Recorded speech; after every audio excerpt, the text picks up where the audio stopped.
So hello everyone, আপনারা কিভাবে অন্নপূর্ণা ভান্ডারের স্ট্যাটাস চেক করবেন আজকের ভিডিওর মাধ্যমে আজকে দেখাই দিচ্ছি। ভিডিওটি স্কিপ না করে সরাসরি দেখতে থাকুন। চ্যানেলে নতুন হয়ে থাকলে অবশ্যই সাবস্ক্রাইব করে পাশে থাকবেন।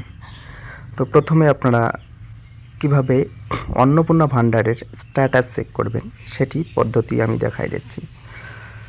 তো প্রথমে আপনাদের মোবাইলের গুগল ক্রোম যে রয়েছে, গুগল ক্রোম ওপেন করে নেবেন। ওপেন করে সেখানে লিখবেন অন্নপূর্ণা লিখে সার্চ করলে প্রথম যে লিঙ্কটি দেখতে পাচ্ছেন, family level data collection portal, government of West Bengal. তো এই যে লিঙ্কটি সেটিতে ক্লিক করবেন। ক্লিক করে এখানে দুটি পপ আপ ওপেন হয়ে যাবে।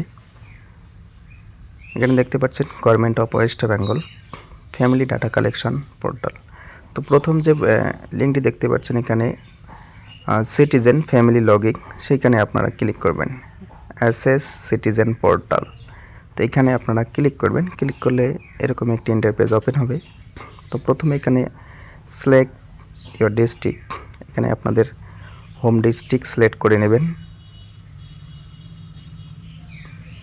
সিলেক্ট করার পর আমার কোচবিহার সিলেক্ট করে নিলাম ডিস্ট্রিক্ট। তারপরে এখানে আপনার রেজিস্টার মোবাইল নম্বর, যে মোবাইল নম্বরটা দিয়ে আপনারা অ্যাপ্লিকেশন করছিলেন সেই মোবাইল নম্বরটা এখানে বসাই দেবেন। দেওয়ার পর নিচে একটা ক্যাপচা কোড দেখতে পাচ্ছেন 22+17 কত হয় আপনারা এখানে বসাই দিবেন।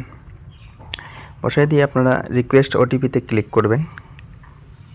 আপনার রেজিস্টার মোবাইল নম্বর একটি ওটিপি চলে যাবে। ওটিপিতে বসার পর এরকম একটি ফর্ম আপনাদের ওপেন হয়ে যাবে, application submit family level data collection form. তো এখানে নিচের দিকে দেখবেন একটি ডাউনলোড ফর্ম বলে অপশান রয়েছে, ওকে ডান আছে। তারপরে ডাউনলোড ফর্ম যে অপশানটা দেওয়া রয়েছে সেখানে আপনারা ক্লিক করবেন। ক্লিক করার পর একটা পিডিএফ ফাইল আপনাদের সামনে ওপেন হয়ে যাবে। তো প্রথমেই ফাইলটার প্রথম দিকেই দেখবেন হেড অফ ফ্যামিলির নাম, অ্যাপ্লিকেন্ট নম্বর, স্ট্যাটাস, অ্যাপ্লিকেশন স্ট্যাটাস, সাবমিট। তো এই অ্যাপ্লিকেশন স্ট্যাটাস যদি আপনাদের সাবমিট দেখায়, এখানে সাবমিশন ডেট দেওয়া রয়েছে, কিন্তু অ্যাপ্লিকেশন স্ট্যাটাস যদি আপনাদের সাবমিট দেখায় তবে আপনার ফর্মটি কিন্তু সম্পূর্ণভাবে সাবমিট হয়েছে, অ্যাপ্লিকেশন স্ট্যাটাস সাবমিট। যদি এখানে অন্য কিছু দেখায় তাহলে কিন্তু আপনার আন্ডার প্রসেসে রয়েছে। তো এখানে যার অ্যাপ্লিকেশন সাবমিট রয়েছে তারা কিন্তু 1/7/2026 তারিখে ব্যাঙ্ক অ্যাকাউন্টে টাকা ঢুকে যাবে।